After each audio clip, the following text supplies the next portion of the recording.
Okay, everyone, we'll get started because Richard Brooke is our seminar speaker who does the best presentation, things about World War II that we did not know, and this is regarding the war in the Pacific.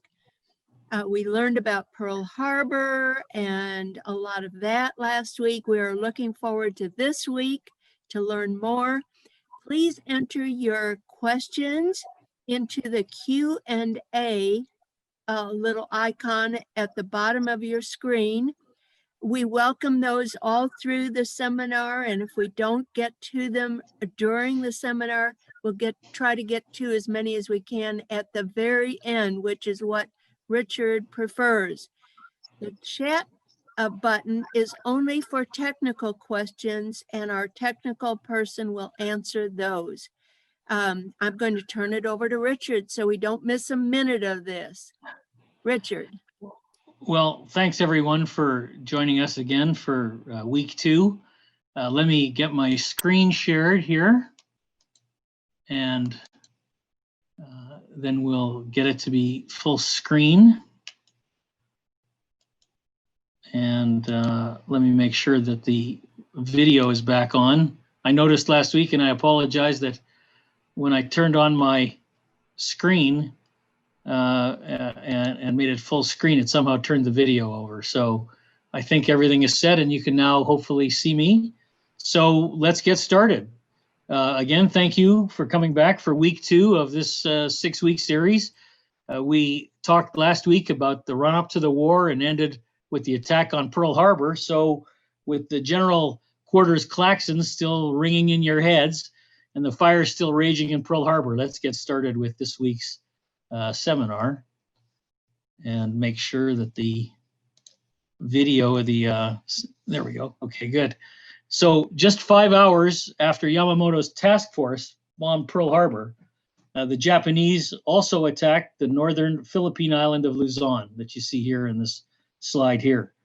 Just 9 hours after that, the Japanese were bombing Douglas MacArthur's Air Force in Manila, where he had inexplicably left all of his airplanes parked wingtip to wingtip. 9 hours was apparently insufficient notice to get MacArthur moving. So his planes were all knocked out immediately after the war started. Not a good start to the war.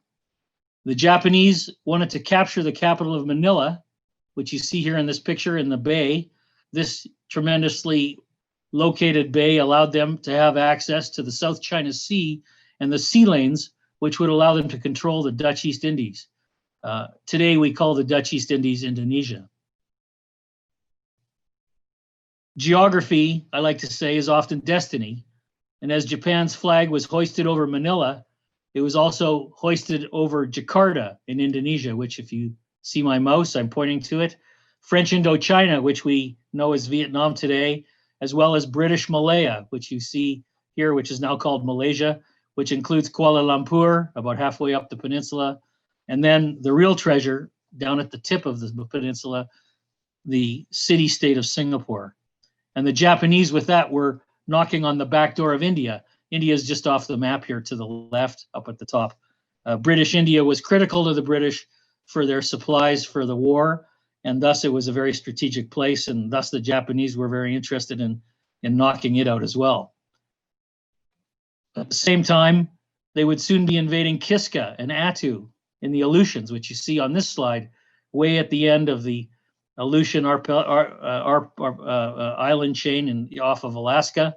And as well, the Japanese would also take control in the islands in Micronesia as well. Those would be the Gilberts, the Marshalls, the Caroline Islands, the Palau Islands, the Marianas, and even the Solomons, which is outside this line that you see here drawn. This was where the fight was going to start. And although the Japanese invasion of the Philippines did not deliver the psychological blow that came from the attack on Pearl Harbor that we talked about last week, the loss of the Philippines was a real strategic blow. However, there was a bit of good news. On the other hand, these giant fuel tanks, which we talked about last week at Pearl Harbor, they were not destroyed in the attack. This was an entire year's supply of fuel for the Navy. Were it not the case, if those oil supplies had been destroyed, the Pacific Fleet would have had no choice but to retreat back to the west coast of the United States. Also, as we know from last week, not hit were the few critical aircraft carriers that were away at sea at the time of the Pearl Harbor attack, as well as the several other ships that were out of port at that time. But most importantly, the Enterprise and the Lexington were off delivering a load of planes to Midway Island and were not there when the Japanese attacked. Bull Halsey, in command of that task force, he wanted to immediately set out after the Japanese carriers to attack them. Probably not a good idea, since the Japanese were itching for a chance to take out the US carriers, since this was indeed the primary goal of the Japanese attack in the first place. But of all of our overseas holdings, the dynamic that existed between the United States and the Filipinos was at this time the most complex and dynamic. By the time World War II started, the US had been the colonial master in the Philippines for over 4 decades. In fact, since Spain had ceded the Philippines at the end of the Spanish-American War, which was in 1898. By the 1930s, the relationship between the US and the locals was already pretty good. It was not very good for much of the first 20 years of our existence in the Philippines, but it vastly improved as the century started to play itself out. The Philippines were modernizing at an extremely fast pace at the time, and FDR was already promising the Filipinos that he would grant independence in 1946. It was against this backdrop that the Japanese landed there with their propaganda of Asia for the Asiatics, and that the Japanese had arrived to free the Philippines from the imperialist Americans. Now, that propaganda might have worked better if the Japanese had not immediately set about plundering every natural resource they could get their hands on, let alone treating the Filipinos something way worse than slaves. Which brings us to this man, General Douglas MacArthur. He was the top military official in the Philippines, graduated from West Point in 1903 at the head of his class. He would become, interestingly enough, the most dedicated officer in the history of the US military, which to me is an amazing feat given his actual accomplishments. If anyone has attended my lectures, they know I'm not a huge Douglas MacArthur fan. We're going to talk more about that today. MacArthur arrived in the Philippines in 1935 to organize the country's defenses. In 1937, he actually retired from the US military to become the military advisor to President Manuel Quezon, who was the president of the Philippines. MacArthur was recalled to active US military duty just months before December the 7th, 1941. As 43,000 Japanese troops were landing on the northern island of Luzon and headed south, while the Japanese fighters and bombers were knocking out his air force, MacArthur was forced into a defensive fight that left him looking over the horizon for a US fleet that sadly was just not coming to his rescue. He was absolutely paralyzed with indecision and completely unwilling or unable to act. And what happened in the Philippines is a total disaster. He eventually fled to a bunker on a place called Corregidor, which on this little picture here that you see is actually a little island in the middle of the harbor bay mouth of the harbor leading into Manila at the end of the Bataan Peninsula, which you see here. And this is where the American troops eventually were forced to retreat and ultimately to surrender. He eventually fled to that little island of Corregidor, which was called the Rock, and this became the place where American troops made their last stand. Now, Dashing Doug, as he was known around the Philippines before all this started, soon became Dugout Doug, as he issued orders to his men who knew their fate was sealed. Notwithstanding his much publicized swaggering vow to return, MacArthur was evacuated by PT boat and submarine to Australia in March of 1942. 1 month later, with their backs to the sea on the Bataan Peninsula, 12,000 Americans laid down their arms and surrendered to the barbarity of the Japanese. Fewer than 1/3 of these men would survive the war. The dominoes, ultimately at the end of the day, were about to start to drop. The Philippines was merely the first in a long line. Hong Kong fell. Singapore fell. Kuala Lumpur, Rangoon, which is Rangoon is over here, as well as Rabaul and Port Moresby. Port Moresby's over here on Borneo. Rabaul is off the map just over here at the end of Borneo. American military commanders were learning a very harsh and bitter truth, and that bitter truth was all around this plane. The Mitsubishi A6M10, as it was called, was faster and more agile than anything that the US had available.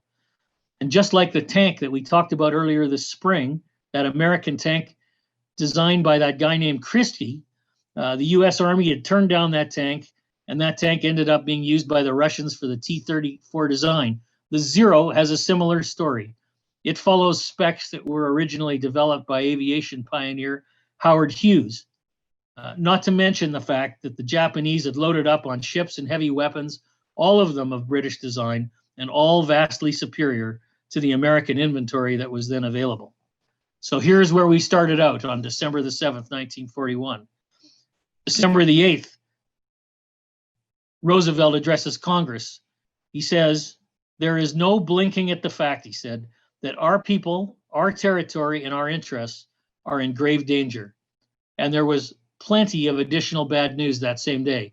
Also on December the 8th, the Japanese struck first at Hong Kong and its 13,000 British soldiers along with 1,900 Canadians. Included among those Canadians was my mother's cousin. Hong Kong would surrender on Christmas Day.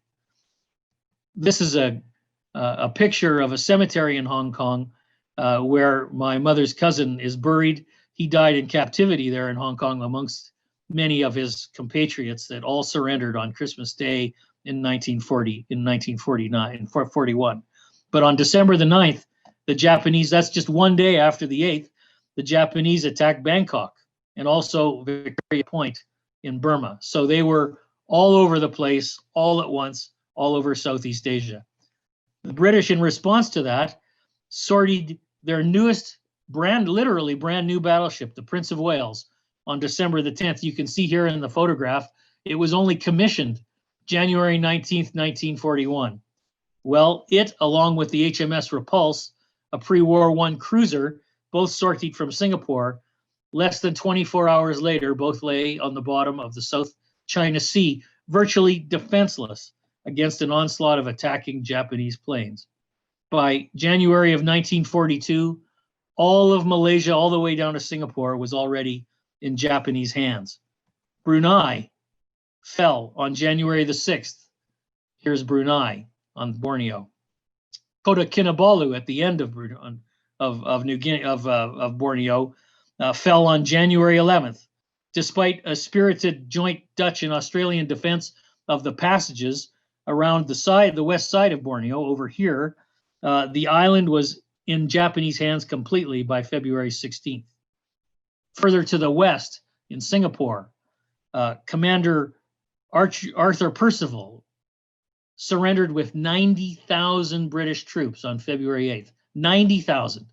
Bali fell on February 18th. I don't know if anyone's been to Bali, but it fell February 18th. And on February 19th, in what was the one and only Japanese attack on Australia, Darwin was bombed, killing hundreds of people. Invasion fever set in across Australia. Who could blame them? It looked like the Japanese were everywhere and coming full blast towards Australia. By March of 1942, Dutch-held Java also surrendered, with another 20,000 Dutch, Brits, Aussies, and Americans taken prisoner. During the fight around Java, this island here that you see, during the fighting around Java, the cruiser Houston disappeared with all hands. She was sunk in heavy fighting alongside a number of British, Australian, and Dutch ships, all overwhelmed by the Japanese.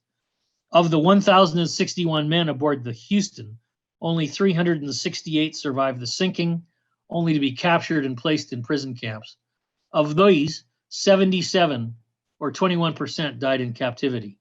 It took 9 months for the news of her loss to reach the United States, And as we talked about the movie The Bridge on the River Kwai last week, I should mention that William Holden's character in The Bridge on the River Kwai was supposed to have been a survivor of the Houston sinking.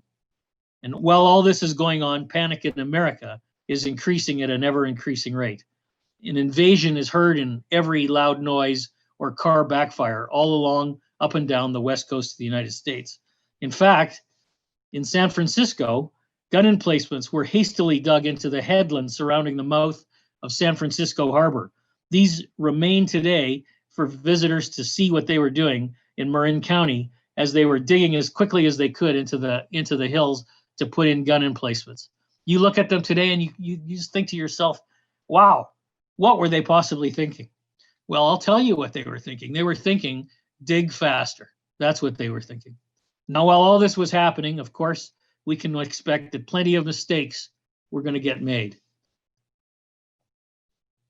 Fear and not a small amount of racism resulted in thousands of Japanese Americans being ordered out of their homes and into internment camps, not just in the United States, but also in Canada. This also happened. Now, oddly enough, in Hawaii, where the fear of Japanese spies should have been the highest, the vast majority of Japanese Americans were not interned. They were such a large part of the population in Hawaii that the local government realized that the economy just couldn't function without them. But they just detained the leaders of the Japanese community in Hawaii. I'm sure it made total sense to somebody to lock up all the West Coast Japanese, but not the majority of the Japanese on the island of Hawaii, where they might have been a real danger. But in fact, this indignity wasn't just reserved for just Japanese Americans. All over the country, German and Italian American community leaders were also rounded up and placed in internment camps. But this is a story for another day. Following the devastation from the attack on Pearl Harbor and the pounding we were taking in the Philippines, America was truly in deep trouble. Outgunned and outmanned, military leaders were left with little to fight with. The combined size of the military was puny. Our training was non-existent. However, there were a few facts that the military leaders and government could point to as a bright spot. First of all, as I said, the devastation to Pearl Harbor was not complete. The fuel tanks, dry docks, and submarine base were intact. The nation's carriers were spared. The British, importantly, had been paying for weapons from 1938 onwards in the United States, and the U.S. had used that money wisely to build weapons factories. At least it was a place from which to start. Also, British airmen had already come to America for training at flying schools that had been set up across the United States starting in 1938. Hap Arnold, the head of the Army Air Corps, had foreseen a need to build a training program for flyers. He got the British to pay to open flying schools across the country. The students were British, but importantly, the trainers were both Americans and Brits. Thousands were being trained at more than 15 schools being run across the southern United States from California to Florida, including 3 right here in Texas, all coordinated by the British and by the Army Air Corps from a tiny base in Montgomery, Alabama, called Maxwell Air Force Base, which still exists today. So that was our starting point, and off we went from there. Volunteers began pouring into recruiting centers, 2 million in 6 weeks, more than the Army, the Navy, and the Marine Corps could actually deal with. War bond drives began, which ultimately would raise 90% of the $300 billion necessary to fight the war, were starting to be organized right from day one. Even kids were running around collecting up scrap metal needed for guns, bullets, warships, tanks, and everything you can imagine. More than just a few moms awoke to find all their pots and pans missing from the kitchen as the kids had gotten up early, loaded it all into a wagon, and pulled it all to the local recycling center. A huge number of additional war factories were being planned within a few weeks of Pearl Harbor. Keep in mind that not a single civilian vehicle was going to be built from 1941 to 1945. Instead, Detroit and the entire auto industry began tooling up tanks, cannons, machine guns, bombs, bullets, airplanes, lots and lots of airplanes. Roosevelt announced that what he thought was going to be an audacious plan to build 50,000 planes for World War II. Little did he know that we would build 50,000 planes in 1945 alone, and more than 300,000 during the course of the entire war. B-17s, B-24s, B-25s, B-29s, fighters and dive bombers, transport planes of every shape and size. Not just planes, but also, let's not forget, warships. Lots and lots of ships of every possible size and shape imaginable. All organized mostly after Pearl Harbor. Now, here's a rule of thumb for you to consider. A new plant or a new shipyard takes about a year to design, a year to build, and another year to bring into full production. So this general rule of thumb explains why it wasn't possible for D-Day in Europe to occur much before the middle of 1944. A year to plan, a year to build, and a year to increase production brings us to where? To 1944. So war planners knew that we somehow needed to survive until all this new production could turn the tide of war in our direction. Unfortunately, there was a lot of fighting and a lot of dying that was going to have to happen between then and the point when American manufacture could really come into its own. The military was just going to have to make do, which meant a lot of sacrifice on the part of those who are going to be doing the fighting and the dying. Now, upon our entry into World War II in Europe, we could pick our battles and let the bombers carry the fight to the Nazis. Still, with that, 50,000 airmen would die in Europe over the course of the war. Many of those paid the ultimate price early on before the first American infantrymen in Europe even fired the first shot. But in the Pacific, the Japanese were coming, and we needed to stop them now, or they'd be having lunch, as I said last week in St. Louis. So even though Roosevelt and Churchill in December of 1941 agreed to a Europe first strategy, America did not have the luxury of just letting the Japanese advance unmolested across the Pacific. We needed a strategy to stop them, and we needed leaders who could make the most of the weapons at their disposal until the new production of trained men could begin to arrive. Now, this meant the Navy was going to have to step it up and do the heavy lifting in the early days. Now, on the other hand, the Japanese may have occupied a whole bunch of far-flung islands, but they still needed to supply them. And without fully realizing the implications of their early success, the Japanese were going to find out that the eating was much easier than the digesting, which brings us at this point to what was about to happen in Northern Australia and in Tarawa in the Pacific. To this end, the US began to come up with a plan that was taking shape. To the south, MacArthur would attack north from Australia to New Guinea and send his 6th Army, which was mostly a bunch of Australians, through dense jungle and over the Owen Stanley Mountains to the island's northern coast. This is Papua New Guinea that we're talking about right here. Since this meant freeing up Australia from the threat of invasion, they felt it was worth the hard choice of heading to Papua New Guinea, or Borneo as it's called, before they were fully ready. And in the Central Pacific, to try to slow the Japanese down, Nimitz came up with an even bolder plan to try to achieve that goal. The first target he chose was going to be Tarawa, or Tarawa, or however you pronounce it. I'm terrible with the pronunciation of names, by the way, so you'll have to forgive me. This is Tarawa in the Gilbert Islands. The fighting was going to tax the soul of America and introduce Americans to a war in a way they had never seen before. By the way, the battle on Tarawa, with these pictures that you see below here, is the first time the American media was ever allowed to publish in the newspapers pictures of dead Americans on beaches in the Pacific. Now, far to the west, when the US was trying to do this, in Burma, General Frank Merrill and his marauders were adopting Revolutionary War guerrilla tactics. But in New Guinea, a battalion of mule skinners actually became the 6th Ranger Battalion, the first American Rangers in the Pacific theater. So we were essentially desperate and taking advantage of everyone we could find that was able to fight. Nimitz at that time decided that he would take what he called calculated risks and take the few destroyers that we had in the Pacific and form them into squadrons. He took those squadrons and told them to race around the Pacific and surprise and confuse the Japanese and supply and harass their supply lines so that they could get maximum results with minimum armor. When Bill Halsey arrived on the scene in Noumea in New Caledonia, he and Nimitz sent out 8 lonely destroyers to harass these Japanese supply lines. This man, Arleigh Burke, who became known as 31 Knot Burke because he was racing these destroyers all over the Pacific. This squadron, his first squadron, became dubbed the Little Beavers, and they were to become the only squadron in World War II to be awarded a Presidential Unit Citation for extraordinary heroism.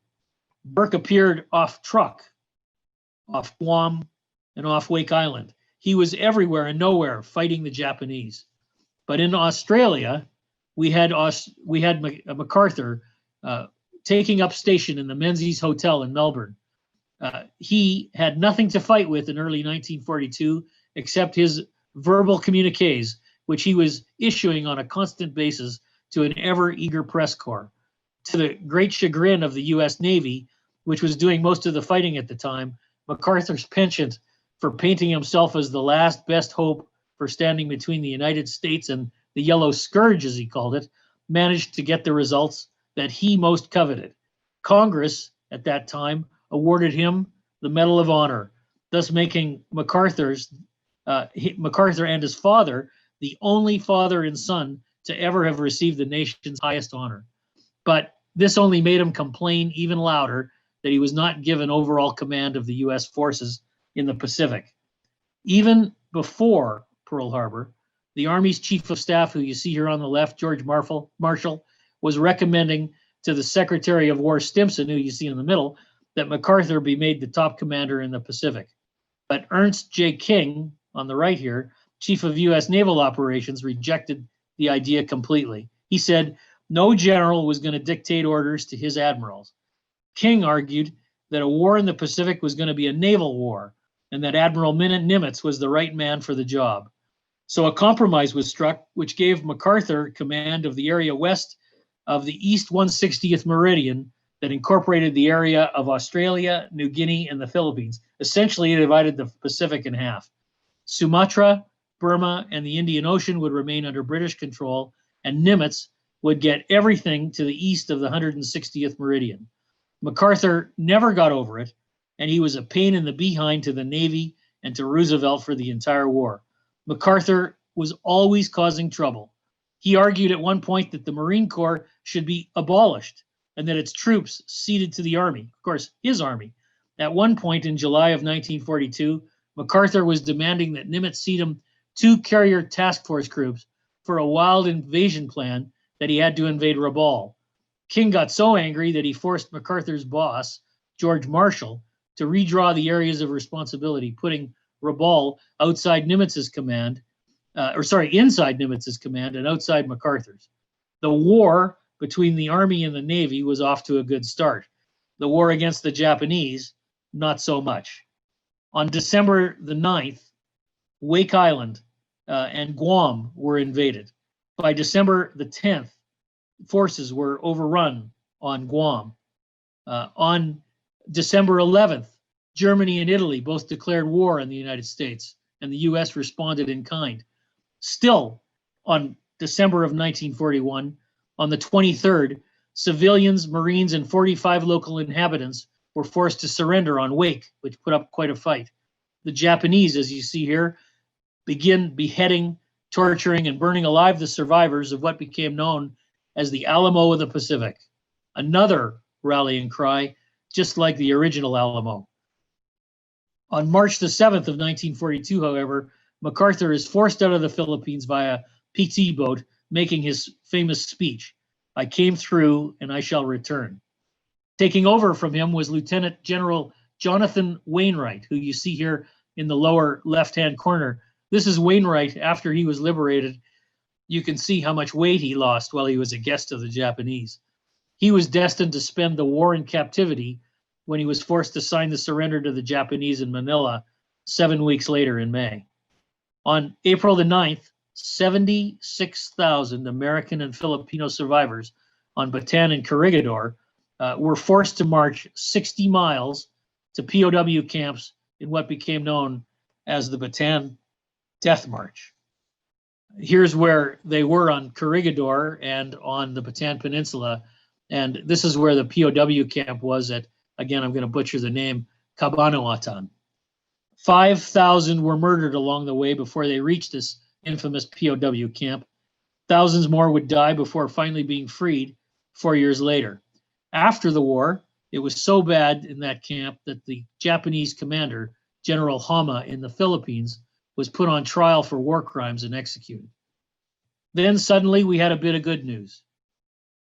The Japanese suffered a serious psychological blow on April the 18th when 16 U.S. Army B-25 bombers under Lieutenant Colonel James Doolittle attacked Tokyo from the U.S. carrier Hornet. The raid caused little damage but boosted Allied morale considerably.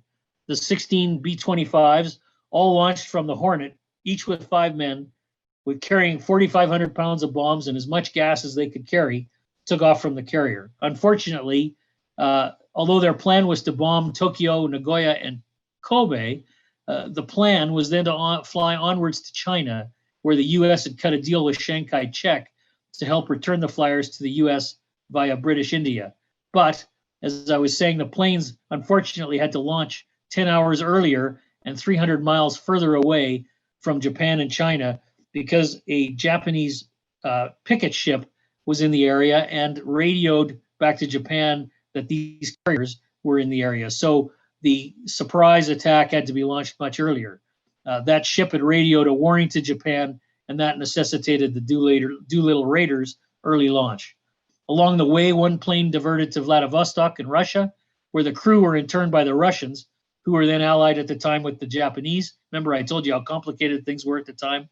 3 more were executed, and nearly 30 of the others were captured and spent the war in deplorable conditions in Japanese POW camps. But the other half of the crews made it out.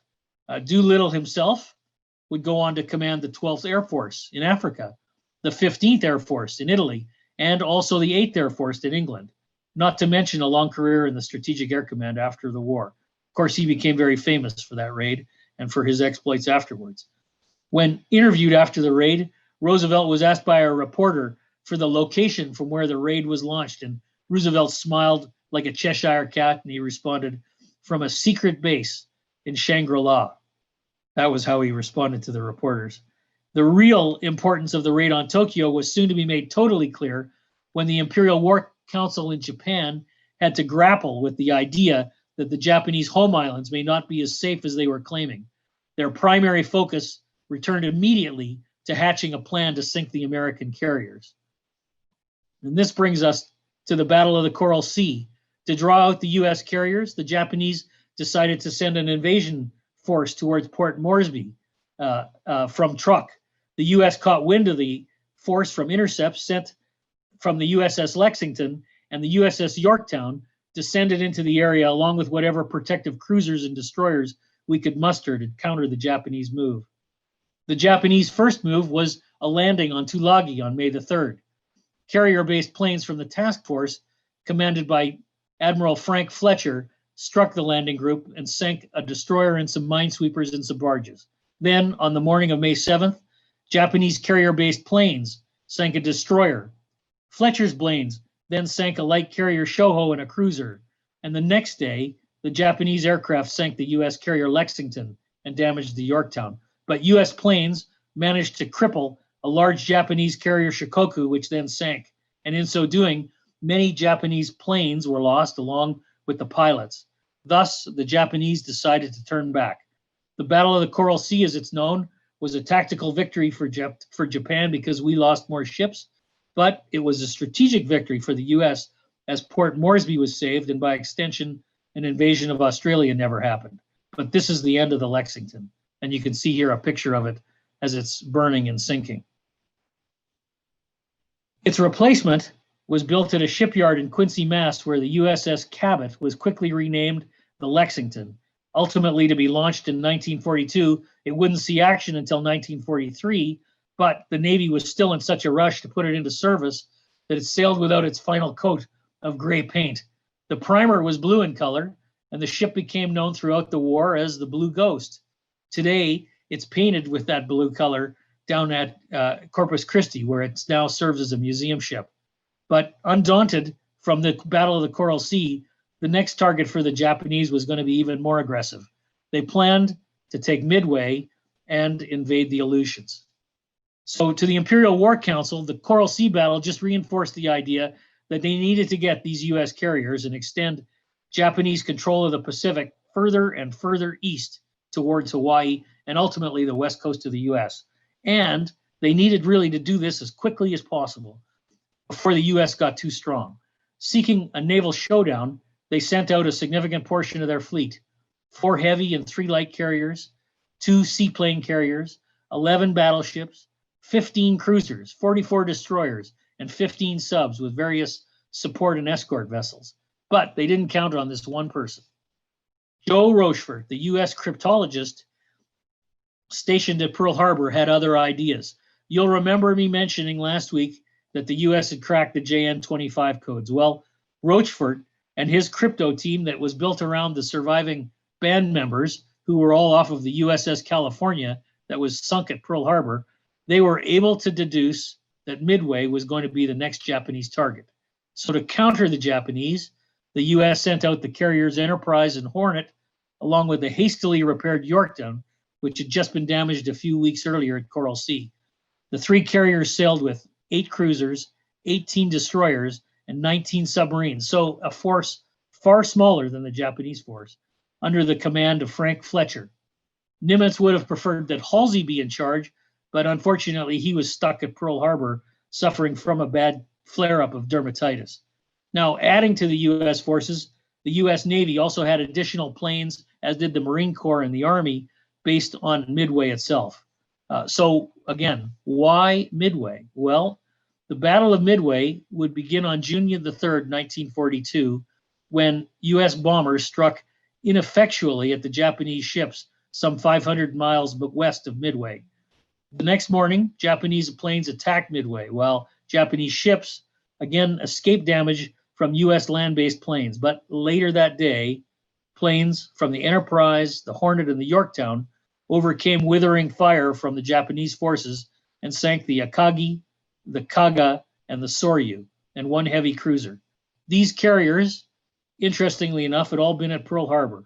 It was sweet revenge.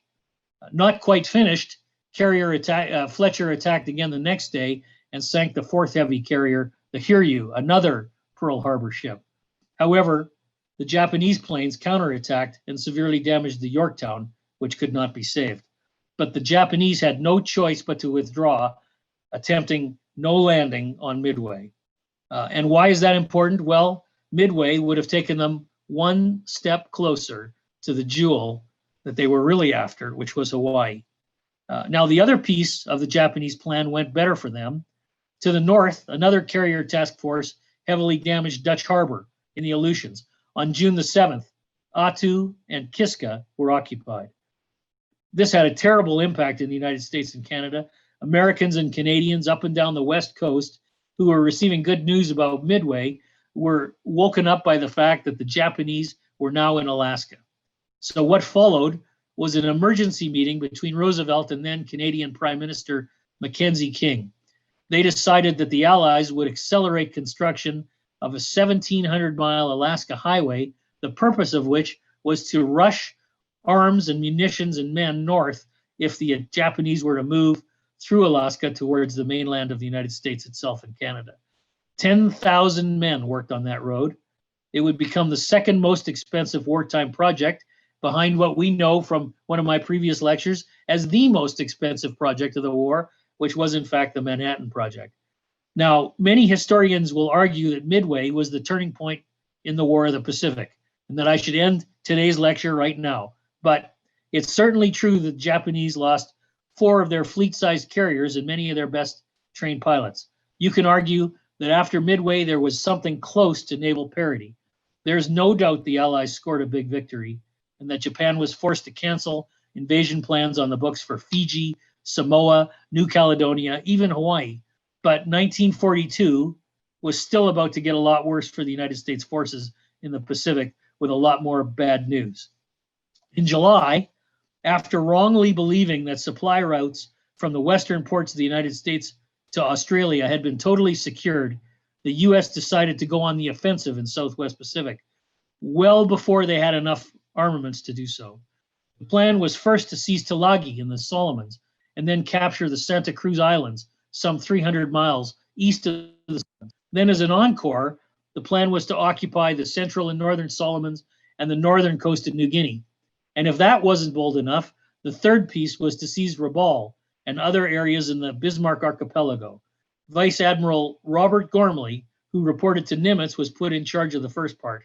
The second and third stages were to be conducted by none other than Dugout Doug. If only the Japanese had cooperated, things would have gone as planned.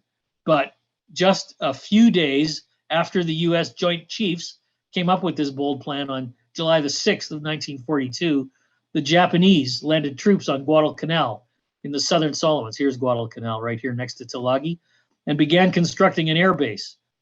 If that air base had gone in operation, they would have been able to extend their reach over the entire area that America was in at the time thinking they would attack.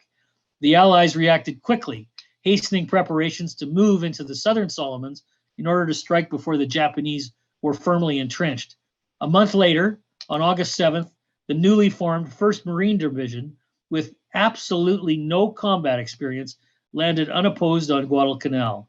And what began as an easy exercise quickly degenerated into 6 long months of living hell, the Battle of Guadalcanal. The Marines grabbed the mostly built Japanese airfield at Lunga Point and renamed it Henderson Field. They also captured Tulagi, which had an excellent harbor. So far, so good. But the Japanese countered by sending troop reinforcements from Rabaul, and worse yet, the Japanese Navy started to pound the U.S. Navy, bombard the Marines on shore, and start sinking U.S. transports, as well as protecting their own reinforcements. On the night of August the 8th and 9th in 1942, Japanese cruisers and destroyers made a surprise attack on Allied naval forces, protecting the landing areas, and sank 4 cruisers and 1 destroyer. Among the ships lost was the CANBERRA, Australia's largest and newest Australian ship in the fleet. Remember those gun sites that I was telling you about? Well, the straits around Guadalcanal soon became known as Iron Bottom Sound as a result of all the sunken Allied ships. To make matters worse, as a result of the pounding that the Navy was taking, the Navy actually withdrew, leaving the Marines exposed day and night to Japanese ships without any ability to be resupplied. A few days later, on August 23rd, a naval battle broke out in the eastern Solomons. The Japanese lost a light carrier, but the Enterprise was severely damaged. The carrier Saratoga was damaged on August 31st, and then on September 15th, Japanese submarines sank the carrier Wasp and damaged a battleship. In the middle of all of this, the Japanese kept landing more and more troops to reinforce the 7,500-man garrison. So what began essentially turned into a slugfest in the mud and jungles of Guadalcanal. By mid-October, the Japanese had 22,000 troops, and we had 23,000 Marines, all on Guadalcanal, all in a fight to the death. Further attempts by the Japanese to reinforce their troops and to bombard Allied positions there also led to naval battles off of Cape Esperance and off the Santa Cruz Islands. The Japanese lost a few more cruisers and a couple of destroyers, but the United States would lose the carrier Hornet on August 26th and 2 destroyers along with it. Now remember what the Japanese were trying to accomplish at Midway. What they were failed to do at Midway, they were managing to do at Guadalcanal. They were drawing out the American carriers and sinking them. And after the Hornet was sunk, the U.S. was down to just 1 carrier, just 1 in the entire Pacific, the Enterprise, and it had just been damaged a few weeks before. This actually was the last thing that the Joint Chiefs had in mind. The first of the new carriers were not going to start arriving until the first quarter of 1943, and that left the Enterprise as the only carrier between Imperial Japan and the west coast of the United States. And the Navy was still taking a pounding through much of 1942. Adding to their troubles, in November of that year, the USS Juneau was sunk. You may have heard of the Juneau. It was blown out of the water in a night action on November the 13th. Many of you will have heard of the Sullivan brothers, 5 brothers who the Navy let serve on the same ship. This was the first and only time the Navy ever allowed brothers to serve on a ship. It never happened again. They immediately split them all up because they realized what a terrible idea it was to have all 5 brothers in one family, or even 2, serving on one ship in case it went down. The Sullivan story is quite famous, and after the war, or even during the war actually, a ship was christened the USS the Sullivans. The one you see here is a more of a modern version of the one that was launched during the war. But back on Guadalcanal, Army reinforcements finally started to join the Marines. By January of 1943, 44,000 troops were opposing the 22,000 Japanese that were on the island, and they fought it out day and night. Gormley was replaced by Halsey. Gormley, who wasn't very lucky or very successful, was replaced by Fleet Admiral Bill Halsey, who was both lucky and successful. And on the ground on Guadalcanal, command passed from General Vandegrift to Patch. But the fighting was brutal, and there was no surrender. Endless banzai charges gave the Marines and Army what was a lesson and what was to come throughout the rest of the war. Which brings us to this poor guy, John Basilone, a Marine Corps gunnery sergeant from New York who would win the Congressional Medal of Honor for, among other things, on Guadalcanal, fighting it out with a brigade of Japanese, where he started out with a whole battalion, and by the time he was done, it was down to him, his knife, and a machete. He got a Congressional Medal of Honor for that. Remember his name. We're going to come back to him later. Finally, in February of 43, the Japanese gave up on Guadalcanal. By then, they'd lost 24,000 killed. The U.S., 5,000, both onshore and in the naval battles. But the Navy lost 2 heavy carriers, 6 cruisers and 2 light cruisers, and 14 destroyers. Although we didn't know it at the time, this was the point of maximum Japanese expansion. And good things were starting to happen. Good commanders were taking over from bad ones. Our naval ship designs were improving. Our weapons were improving. And American submarines were starting to make an appearance in the Pacific. Subs that were all built in Groton, Connecticut by the Electric Boat Company started to be delivered in the Pacific, and they began to take a toll. So this eventual giant coiled spring was going to be unleashed in Japan in a way which the Japanese would not be able to recover from. And then in April of 43, the Navy intercepted a message sent by the Japanese using that JN-25 code. The message, interestingly enough, was decrypted by a man who had become Supreme Court Justice John Paul Stevens. At the time, he was working in decryption in Hawaii. To everyone's surprise, the message gave a complete itinerary with the times and dates for a tour of the Southwest Pacific by Admiral Yamamoto. It's not clear who authorized the shoot-down. History doesn't record who agreed to it, but what is clear is that this was, in fact, going to be the end of Yamamoto. On April the 18th, 18 specially outfitted P-38s flew from Guadalcanal to Bougainville with the precise mission of shooting him out of the sky. They arrived at exactly the same time as he did, and it was over very quickly.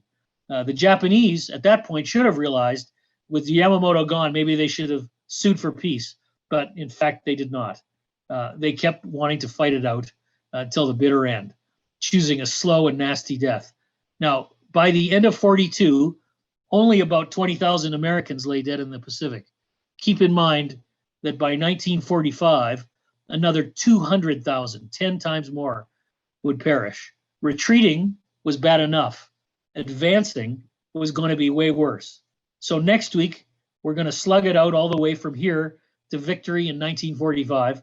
Bring your helmets and your malaria pills. You're going to need them. And so at this point, let me open it up to some questions.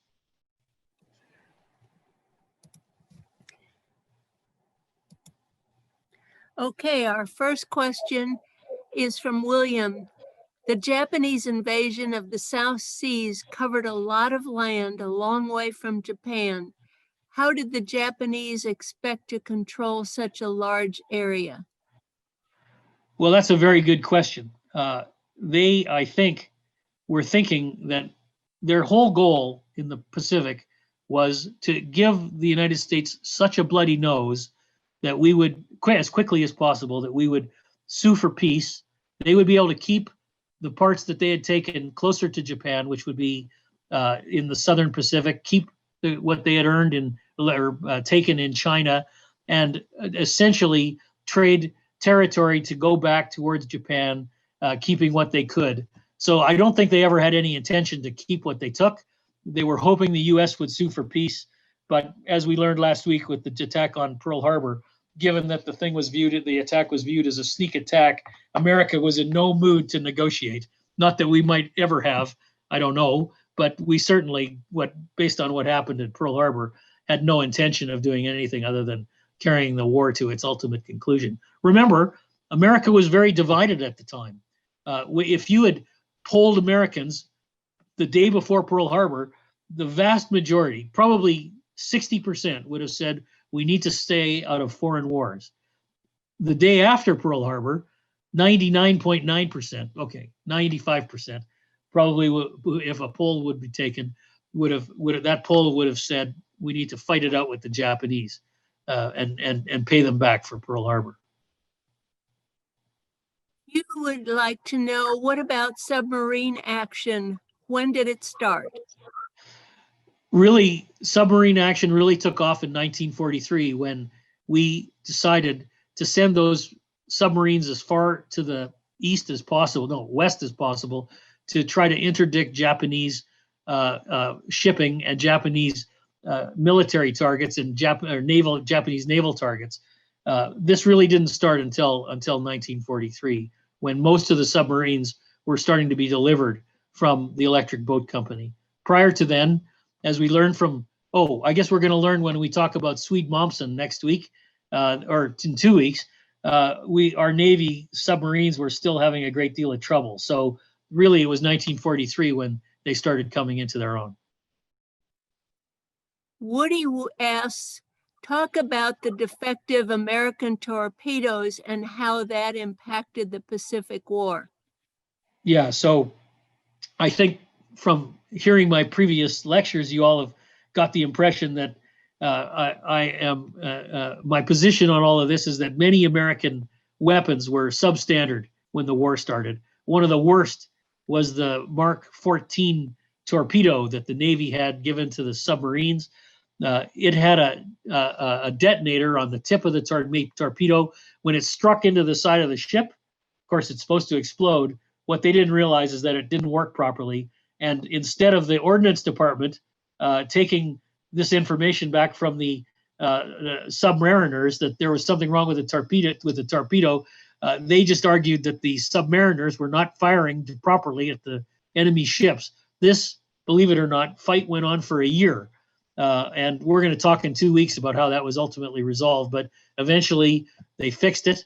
And eventually that torpedo, as well as the improvements that they made to it after that, it became quite an effective weapon. But this is another example of how our weapons were pretty substandard at the start of the war. Anonymous asks, what happened to the Japanese presence in the Aleutians? Were they forced out or did they choose to retreat? They were eventually attacked on one of the islands, which we're going to talk about next week. You can't allow me to give away everything from next week. And then the other one they withdrew from, but we eventually pushed them off. Not before, however, there was a pretty good sized fight and several banzai charges, another example of the Japanese having absolutely no interest in giving up. This was going to be a theme next week. They never gave up. They fought to the death. Very few POWs were ever taken, Japanese POWs. They were like the Taliban. They would not give up. Suicide bombings, banzai charges, had no interest in doing anything other than dying for the emperor. Total disaster. Mike wants to know, was it realistic to fear that the Japanese could actually invade overland via Alaska? Seems like it would have been a logistical nightmare for them. Well, it's true. What seems like a logistical nightmare as you understand the history of what happened during the war, when you were sitting there in 1941, hearing that the Japanese had already landed on Attu and Kiska in the Aleutians, you were getting pretty nervous, especially if you lived in Seattle or if you were Canadian and you lived in Vancouver, or if you were an American living in, or somebody living in Alaska before it was even a state, the reality is that you were plenty scared. You were hearing stories of what was happening in the other parts of the Pacific. You were reading about what was happening in Southeast Asia and China, and you were thinking, they're coming, they're coming, they're coming, and we have nothing to stop them. So it was pretty terrifying, which it explains, although it doesn't excuse, the behavior that we had with the Japanese who were living in California and in Canada, in British Columbia. But it certainly is the reason why it happened. We were scared to death. Question from Bill. How historically accurate is the HBO series The Pacific? Oh, that's a very good question. So the Pacific series was, unlike the European series, which was based on Ambrose's books about Easy Company. The Pacific series was based on a couple of books that were written by Marines and an Army guy. One was Helmet for My Pillow. I can't remember the other one, but they were taken from real life accounts from real life soldiers who were fighting in the Pacific. So I think after having read those books, I think what they tried to do in the series The Pacific was pretty accurate. The problem with that series is that the canvas of the Pacific was so huge. There's so many islands, so many invasions. It was just very hard to do justice to the story, as opposed to the European story, which was at least somewhat concentrated in one particular place, or more concentrated in one particular place. And of course, the story that they had, the book that they had from Ambrose, as well as his ability to help them with the screenplay, made that story seem like it was more cohesive than the version in the Pacific. At least that's what I felt. But it was every bit as accurate as the European version of Ambrose's story. A Helmet for My Pillow was written by Tim O'Brien, who lives in the Austin area. He also wrote The Things They Carried by Tim O'Brien. That was about Vietnam. Mary, oh, by the way, I'm going to mention it for those of you who want a good reading list. Go to richardmbrook.com, and he has his reading list there. And I'll mention that again at the end of our seminar. Mary wants to know, will you discuss the role that the lack of supplies and materials hampered the Japanese? More so next week. We'll get to that next week. The Japanese had plenty of their own problems. One of the biggest problems the Japanese had was because of the way the military was buying armaments inside Japan. Every company that was making parts for the Japanese was making different calibers. So they had rifles that had 4 different caliber sizes. They had shells, mortar shells that would fit one mortar tube but not another mortar tube. It was a very complex situation for them. So they had plenty of their own problems to contend with, not the least of which is the shortage of steel and explosives, which they had to deal with as well. But, this is ultimately what doomed them. They could not outproduce the United States. And of course, even trying, in retrospect, after Guadalcanal, they should have realized the jig was up and figured out a way to end it. But they didn't even discuss it. The Imperial War Council in Japan never recorded any discussion of trying to negotiate a peace after Guadalcanal, and that was going all the way until just before the second bomb was dropped on Nagasaki. It was completely irresponsible on their part. I don't know what they could possibly have been thinking was going to save them. Hard to imagine. Question from Steve. How much of the U.S.'s Pacific strategy was designed by William Leahy as opposed to Admiral King or theater commanders? Wow. Well, there's a for this you need to do your own reading, because if you read different sources, you get different people taking credit for different things. Leahy was critical to the thinking in how the war was going to be played out in the Pacific. From my own reading, I'm not such a huge fan of Admiral King, but this is open to your own interpretation, and I won't venture to make my own opinion. Whoever wrote the book has their own opinions, and this is why there are so many books written, so that you can enjoy them and make your own conclusion. Question from Ron. Can you talk about the Japanese retribution about the Doolittle raid against the Chinese?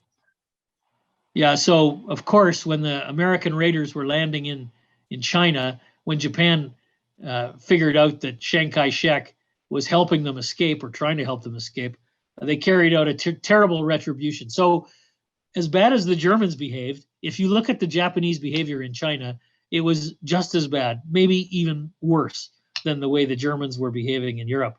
They murdered millions upon millions of Chinese, treated them worse than slaves. They experimented on them. There was a unit called the Unit 731, which was up in Harbin province. A bunch of Japanese scientists were conducting chemical warfare experiments on Chinese prisoners.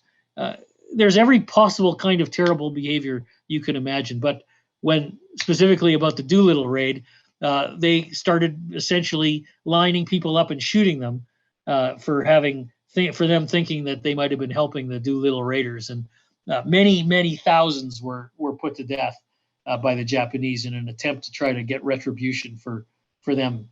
The Chinese civilians, which numbered hundreds of millions, really bore the brunt of not only the rape of Nanking, but all the other atrocities that were committed upon them by the Japanese. Of course, China's really never forgiven Japan for this. If another war were to start between those two countries, I do believe the Japanese would really probably suffer terribly for it. But their behavior really was awful to the Chinese. Not that their behavior was any better than anybody else, but not very good to China. Bertha wants to know, what's the name of the European HBO film based on Ambrose? Band of Brothers. Band of Brothers. Band of Brothers. It's a 10-part series. Something I consider to be about HBO's best series they ever made. So it's called Band of Brothers, and Ambrose wrote the book that it's based on. Tom Hanks produced it with Spielberg. I think with Spielberg. I'm pretty sure it was with Spielberg. And it came out, 15 years ago. I'm not sure exactly, but you have to look it up. It's been out for a while. Jim asks, what battles did MacArthur conduct before returning to the Philippines? Well, they fought in Borneo. They made it over the mountains, over the Stanley Mountains in Borneo. That was pretty much it until he decided to invade back into the Philippines. There was the main landing that they made on Leyte Gulf, but we will talk about this next week, as this is part of the Advance Towards Victory story. You guys are trying to get me to jump ahead. A comment from one of our seminar participants, Kathleen. My father was a flight instructor in Cuero, Texas, training pilots to send to war. He met my mother there, who had enlisted after Pearl Harbor as one of 2 women and 60 men trained as pilots in Kansas. She used to talk about meeting Howard Hughes and other characters of the time there. Interesting. So, Howard Hughes was a naval aviator, amongst all the other things that he was involved in. I mean, he was an aviator. So he was very interested in aviation. He built a number of different planes, designed a number of different planes, and was trying to help out, as was a number of other people who including Charles Lindbergh, who tried to help out. Lindbergh, because of his flirtations with the Nazis, was banned from having anything to do with the war in Europe. But Lindbergh even ended up in the Pacific as a consultant to the Navy. They would not let him have a commission because of his Nazi peculiar habits. But he did act as a consultant and did help solve some technical problems for the Navy.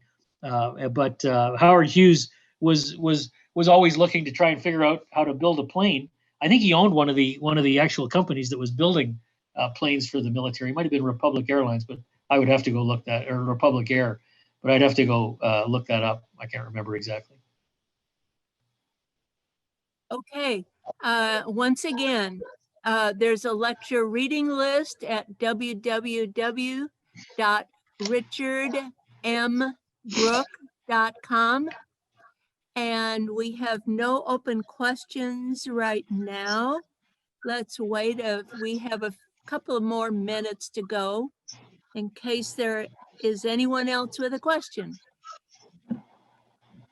I also put his YouTube channel link in the chat box for everybody to see, besides his website. Thank you, Anita. Sorry? Great.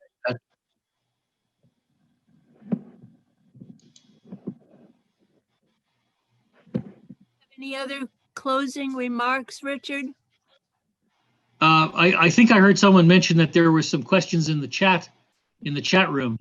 So I've opened that up, and let's see. But there is a question an answer from let's see the Shivabu. Oh, I don't see any questions. Okay, so no. Thank you everyone for attending, and if there are no further questions, then thank you very much. Richard, there actually is. This is Jerry. There's a couple more questions in here, and we've got a few minutes left. Sure. Okay. It's Mike asks, it seems that Japanese soldiers were more likely to fight aggressively and to the death than their Navy. Is this the case?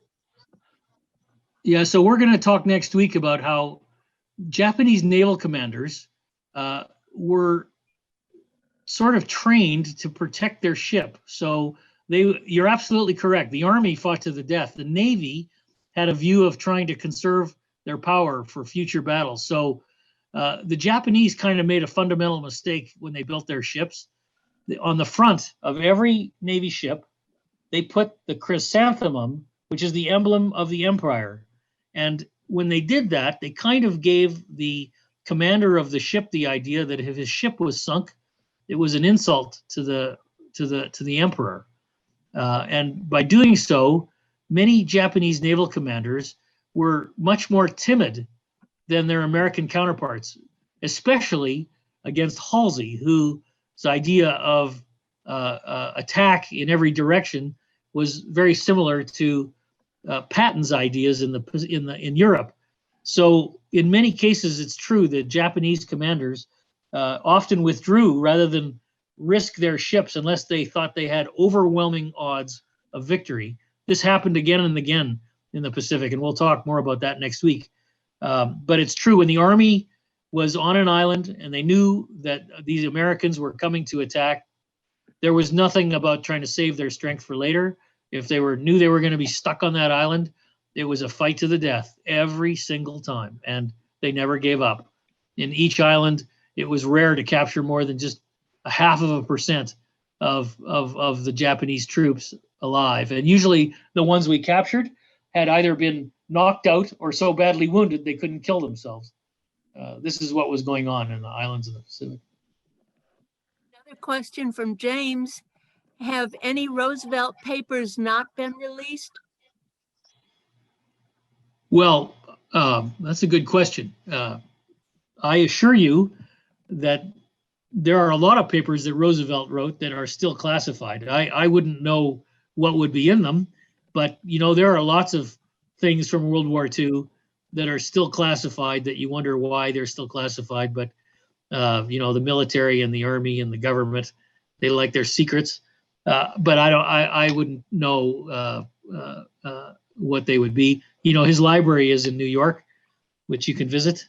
But of course, unless you're an academic, you're not going to be able to leaf through the papers there either. But there were a lot of secrets going on during the war that I'm sure that won't be released for a long, long time. Just as the British have the same thing going on, and the Germans and the Russians, everybody. Well, thank you, Richard. Kathy and all, I think there were about 160 of us, want to thank you for your very interesting seminar. We'll see you next week at 2:40 on Thursday. And in the meantime, we'll visit your website with your reading list, www.richardmbrook.com. Thank you for sharing it. Thanks, everyone. We'll see you next week.